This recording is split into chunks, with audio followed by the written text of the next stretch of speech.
বিসমিল্লাহির রহমান রাহিম। আসসালামু আলাইকুম। জনগণের প্রত্যাশা ও প্রাপ্তি, জুলাই সনদ ও 5ই আগস্ট প্রসঙ্গ। সব মানুষের সব ক্ষেত্রে প্রত্যাশা অনেক থাকে, কিন্তু সেই তুলনায় প্রাপ্তি যদি কম হয় তাহলে হতাশা নেমে আসে। এটাই স্বাভাবিক নিয়ম। এখন প্রশ্ন, রাষ্ট্রযন্ত্রের কাছে জনগণ কি চায়, এটাও রাষ্ট্রের কর্মধারদের বুঝতে হবে। সহজ কথায় বলা যায়, গণতন্ত্র, সুশাসন, জবাবদিহিমূলক স্বচ্ছ প্রশাসন চায়। শেখ হাসিনার সরকারও সেটা না বুঝে উন্নয়নের রাজনীতির কথা বলে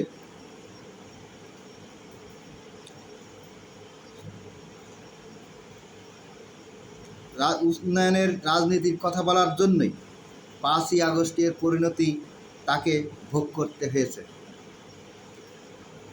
বর্তমান সরকারও যদি সেই একই পথে হাঁটে, পরিণতি কিন্তু সবার জানা। ইতিহাসও সেটাই শিক্ষা দেয়।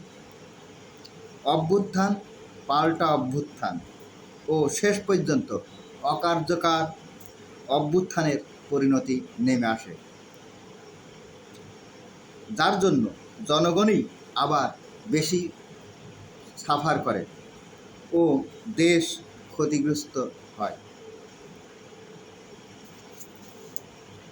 প্রধানমন্ত্রী তারেক রহমানের উপর এখনও সবার আস্থা আছে, তবে সেটা প্রধানমন্ত্রীর একার উদ্যোগে দেশ সুষ্ঠু পরিচালনা করা মোটেই সম্ভব নয়।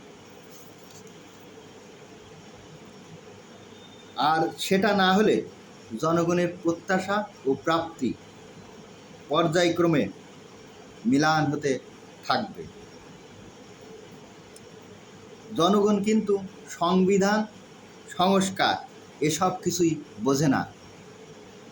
শুধু বোঝে টেন্ডার, চাঁদাবাজি, মূল্যস্ফীতি, যানজট, সার্বিক নিরাপত্তা আছে কি নাই,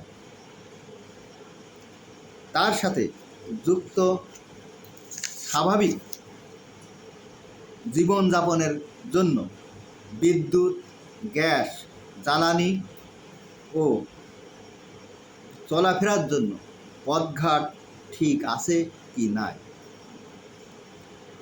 অফিস আদালতে ঘুষ, দুর্নীতি আদৌ কমছে কিনা সেটাই জনগণ দেখতে চায়। সংস্কার, সংবিধান মোটেই বুঝতে চায় না। উল্লেখ্য, অতীতে বিদ্যুৎ সংকটের জন্যই বিএনপি সরকার ক্ষমতাচ্যুত হয়েছিল। তবে এই 5ই আগস্টের 2 বছর পূর্তি আজ। শেখ হাসিনা সহ বড় মাপের নেতারা এই দিনেই ভারতে পলায়নে বাধ্য হয়। উল্লেখ্য, গতকাল 4ই আগস্ট বিভিন্ন কলেজ ও বিশ্ববিদ্যালয়ে ছাত্রদল ও শিবিরের সংঘর্ষ ও সব রাজনৈতিক দলের অনৈক্য ও অশালীন বক্তব্য জনগণকে হতাশ করেছে। মনে হচ্ছে পূর্বের ফ্যাসিস্ট সরকার ও পার্শ্ববর্তী দেশের চক্রান্ত অনেকটাই সফল হতে চলেছে এবং অভ্যুত্থানের ব্যর্থতার মাঠ প্রশস্ত করার চেষ্টা অব্যাহত আছে। বর্তমান সরকার ও বিরোধী দল সাবধান, নিজের পায়ে নিজে কুড়াল মারবেন না। ক্ষতি আপনাদের ও দেশের সবার। আজ এ পর্যন্তই। আল্লাহ হাফেজ।